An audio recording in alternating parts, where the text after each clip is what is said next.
يعني دخولك لهذه الانتخابات ووقوفك بجانب القائد أو بجانب الشعب الليبي والقضية الليبية كان ليؤثر على هذه الانتخابات في المستقبل؟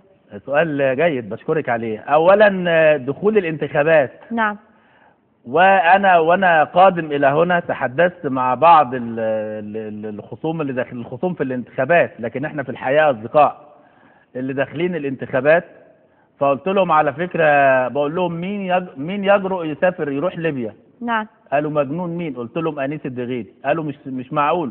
قلت لهم سأذهب لأبدأ من هناك من حيث بدأ عبد الناصر. ودعيني يا عزيزتي أقول لك، وقف جمال عبد الناصر هنا على هذه الأرض وقال ماذا؟ قال إنني نعم. أستلهم قوتي من هذا القائد منك أنت يا معمر القذافي، مش معمر بالفتح، يا معمر، أنك تعمر هذه الأرض، وإنك تقول بأنني قوي، إنني قوي بك يا معمر، ولقد جئت إلى هنا لأستمد قوتي من الشعب الليبي الحبيب. ما هذا أو ما هذه؟ إنها شهادة الثائر الأعظم أبو الحرية في العصر الحديث جمال عبد الناصر. في من قال له إني أرى فيك شبابي، في من قال له إنك أمين هذه القومية العربية. هذا تاريخ، هذه حقائق لا مرية فيها ولا نقاش، ولا تقبل القسم على اثنين.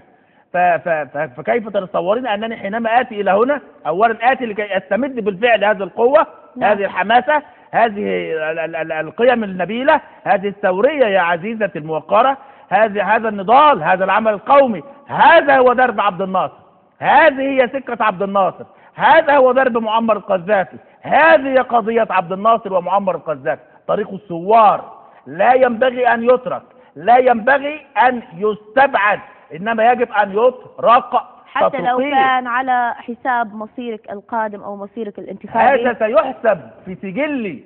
نعم. لماذا؟ لأن عبد الناصر انتصر 56. نعم. ومعمر القذافي انتصر في 86 على الإمبريالية الأمريكية، حينما أطلق عليه ريغان أكثر من عشرات المحاولات لاغتياله، ونجا القذافي لأن القذافي انتصر الليلة وأكد انتصاره. نعم. وما هي إلا سويعات والقضية تنتهي مطلقا.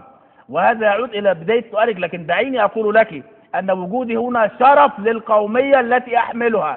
نعم. شرف للثورية التي ننادي بها جميعا، التي نادى بها عبد الناصر ونادى بها معمر القذافي، وأحملها أنا أحمل هذه الأمانة الآن، أسير بها، أحملها بين جوانحي لا مرية، لن أتركها أبدا. هذه يحسب لي أنني جئت لك أدافع عن هذا الثورة. عزيزتي، إن القضية ليست قضية ليبيا فحسب. نعم. عليك أن تعلمي أن القضية قضية مصر، ثلث الأمة العربية، ثلث